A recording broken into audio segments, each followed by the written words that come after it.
Je dois admettre qu'il y a sûrement des choses justes dans tout ce que tu dis, mais... je ne suis pas la bonne cible. J'ai peut-être suivi le système, mais je n'en ai pas inventé les règles. C'est pas celui qui invente le pistolet qui compte, mais celui qui appuie sur la détente. L'ambition de l'entreprise, c'est de se faire un client pour la vie. Ah oui, donc notez-vous-le, c'est ce que vous aurez comme phare, un client pour la vie. Ouais. Ne le quittez pas. Ça, c'est vraiment le slogan. Merci Jean-Pierre de m'y faire penser. On a un slogan lorsqu'on a monté la société avec Houston, c'est « A Customer for Life ». L'objectif, c'est pas d'aller conquérir sans arrêt de nouveaux clients. Ce qu'on veut, c'est s'occuper de nos clients et faire qu'ils sont tellement satisfaits qu'ils vont être en réalité personnes qui vont en ramener d'autres. Donc il faut vraiment se défoncer comme des dingues, et vous verrez, toute l'organisation est faite pour ça, pour keep the customer satisfied. Soyons reconnaissants d'avoir le commerce. Achète plus maintenant. Achète et sois heureux. Vous n'êtes pas votre travail. Vous n'êtes pas votre compte en banque. Vous n'êtes pas votre voiture. Vous n'êtes pas votre portefeuille. Ni votre putain de treillis. Vous êtes la merde de ce monde, prête à servir à tout.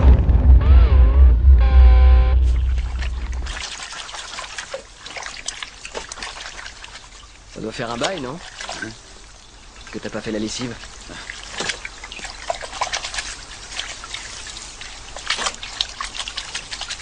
Comment un mec comme toi, avec le passé que t'as eu, peut vivre comme ça? T'avais un idéal, pourtant. Oh, ça arrive très doucement, Yann, tu t'en aperçois pas. Et puis, un jour, t'en peux plus de ta vieille caisse pourrie et tu t'achètes une voiture fiable avec climatisation et garantie. Tu te maries, fondes une famille et veilles à son bonheur. T'achètes une maison. Et puis t'as des gosses qui vont à l'école. Instruction, sécurité, ça coûte cher. Alors tu commences à t'endetter. Seulement, il faut rembourser les dettes, donc faut faire carrière. Et pour faire carrière, faut que tu penses comme les autres. Et un jour, tu te surprends dans l'isoloir à choisir le bulletin. Soyons reconnaissants d'avoir une occupation à remplir. Travaillons dur. Augmentons la production. Prévenons les accidents. Et soyons heureux. They tell us to return to work in our tall office buildings, to keep crossing the country in airplanes, to keep shopping. Above all, they tell us not to let this change us. La puissance du système, c'est qu'il vous laisse croire que vous êtes citoyen, égaux, libre. Si on est contre la croissance, on est forcément pour le goulag. Le salarié, éreinté à la fin de sa journée, reprend sa casquette de consommateur. Devant sa télévision, il remet la révolution à plus tard.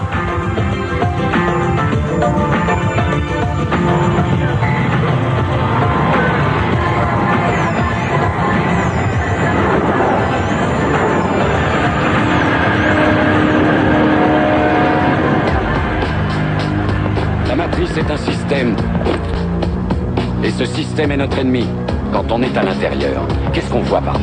Des hommes d'affaires, des enseignants, des avocats, des charpentiers. C'est avec leur esprit qu'on communique pour essayer de les sauver. Mais en attendant, tous ces gens font quand même partie de ce système. Ce qui fait d'eux nos ennemis. Ce qu'il faut que tu comprennes, c'est que pour la plupart, ils ne sont pas prêts à se laisser débrancher. Bon nombre d'entre eux sont tellement inconscients et désespérément dépendants du système qu'ils vont jusqu'à se battre pour le protéger. Mais tu apprendras que ces lois ne sont pas différentes de celles de n'importe quel autre système. Il y en a qu'on peut enfreindre et d'autres qu'on peut violer. Est-ce que c'est clair? Alors frappe-moi. J'avais envie de loger une balle entre les deux yeux de tous les pandas qui n'étaient pas foutus de baiser pour sauver leur espèce. J'avais envie d'ouvrir les vannes de dégazage de tous les pétroliers et de polluer toutes ces plages françaises que je ne verrai jamais. J'avais envie de tout salir d'une fumée bien noire.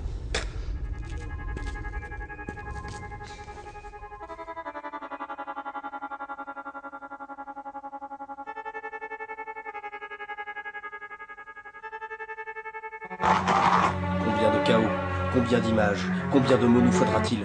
Que nous faut-il de plus pour comprendre et surtout réaliser que nous sommes déjà dans une situation catastrophique?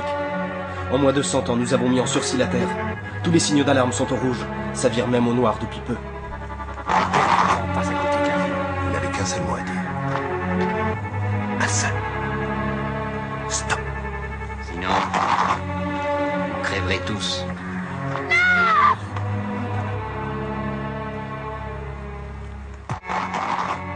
Pardon pour la maladresse de ce montage, c'est mon premier. Mais je pouvais pas partir comme ça sans montrer ces 10 dernières minutes d'extrait qui ont réveillé en moi cette rage, cette envie de lutter, cette envie de vivre, cette envie de changer. Pourquoi? Parce qu'on est déjà dans le mur. Et je vais te le prouver. Tu veux que je te le prouve? Eh bien, je vais te le prouver! Prouve-le.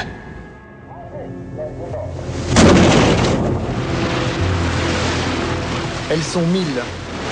1000 baleines qui, chaque année encore, agonisent au bout des harpons. Les plus grands animaux du monde.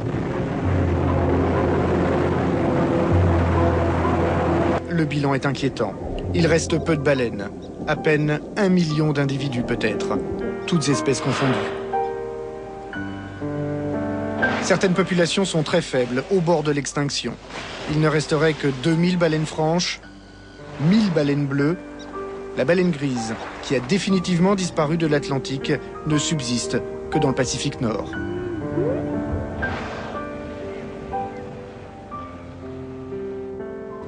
L'ours blanc.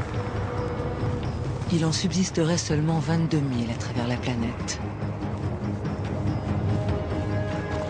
Il y a près de 30 ans, vivait ici la plus grande concentration d'hippopotames du monde. Aujourd'hui, ils ne sont plus que 800, alors qu'il y en avait 30 000. Les hippopotames, officiellement protégés, ont été exterminés par l'homme. Voilà.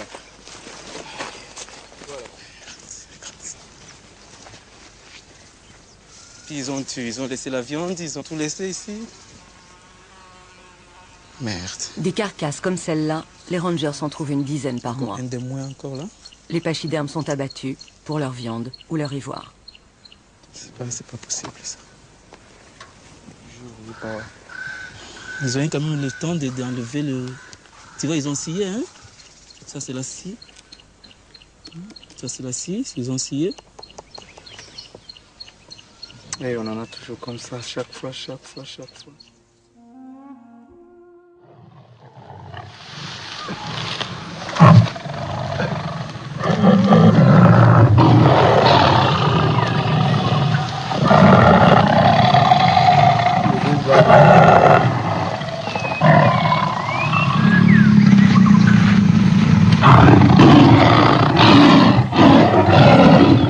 Combien ont définitivement disparu dans les 40 dernières années? 3?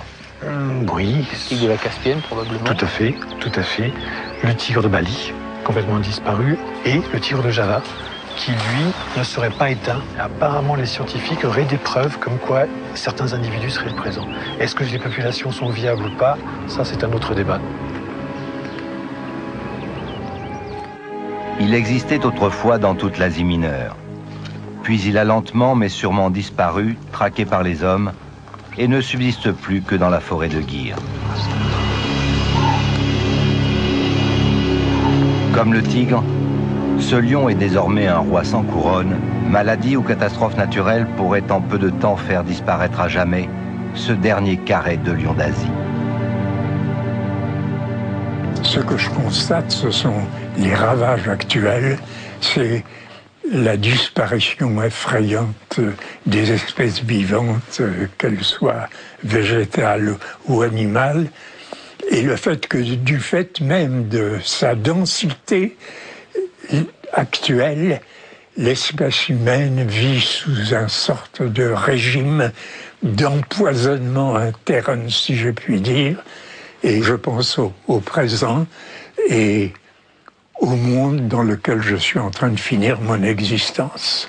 Ce n'est pas un monde que j'aime. Je suis fatigué, patron. Je suis fatigué de toute la peine et la souffrance que je sens dans le monde. Il y en a trop. C'est comme si j'avais des bouts de verre dans ma tête. Tout le temps, patron. Vous comprenez ?